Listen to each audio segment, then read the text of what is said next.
ঘরোয়া ফুটবলকে বলা হয় খেলোয়াড় তৈরির আঁতুড়ঘর, অথচ সেই ঘরোয়া ফুটবলের আজ দৈন্য দশা। ক্লাবগুলোর মাঝে নেই পেশাদারিত্বর ছাপ, বকেয়া বেতনের জন্য ম্যাচ বয়কটের হুমকি দেন ফুটবলাররা। নামে পেশাদার ফুটবল লিগ হলেও কাজে অপেশাদারিত্বর ছাপ। অধিকাংশ ক্লাবগুলো আর্থিক কাঠামো গড়ে তুলতে পারেনি, ফলে খেলোয়াড়দের বেতন বকেয়া, চুক্তি জটিলতা আর মৌসুমের মাঝপথে দল ভেঙে যাওয়া যেন ঘরোয়া ফুটবলের প্রতিনিয়ত ঘটনা। নাম গোয়াস্তে চলছে পেশাদারি। এই যে দেখেন অনেক বসুন্ধরার মতো টিমের পেশাদারিত্ব দেখলে আমার আশ্চর্য লাগে, তারা নাকি পয়সা দিচ্ছে না খেলোয়াড়দেরকে, খেলোয়াড়রা চলে যাচ্ছে। মহারানের মধ্যে প্লেয়ারদের মতো দেখছি।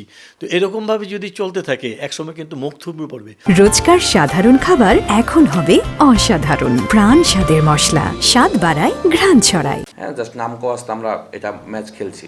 হ্যাঁ, অ্যাট দ্য সেম টাইম আপনি দেখবেন যে প্লেয়াররাও অনেক সময় দেখবেন যে অনাগ্রহ প্রকাশ করে ম্যাচ খেলার জন্য। হ্যাঁ, ম্যাচের আগের দিন তারা দেখবেন যে বয়কট করে ম্যাচ খেলবে না পারিশ্রমিক ইস্যু নিয়ে।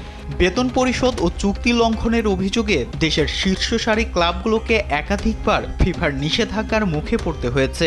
এতে কেবল ক্লাব নয়, গোটা দেশের ফুটবলই বিশ্বমঞ্চে প্রশ্নবিদ্ধ হয়েছে। অলরেডি কিন্তু আপনি অনেকবার ওয়ার্নিং খেয়েছেন।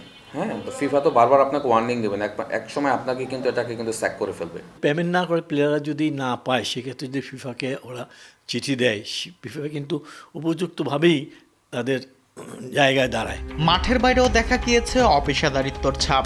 সম্প্রচার সত্ত্ব থেকে শুরু করে মাঠের মান নিয়ে উঠেছে প্রশ্ন। স্পন্সর নিয়ে কম জটিলতা হয়নি এবারের লিগে, যেন দেখার কেউ নেই। ফারদিন সাজু, দেশ টিভি, ঢাকা।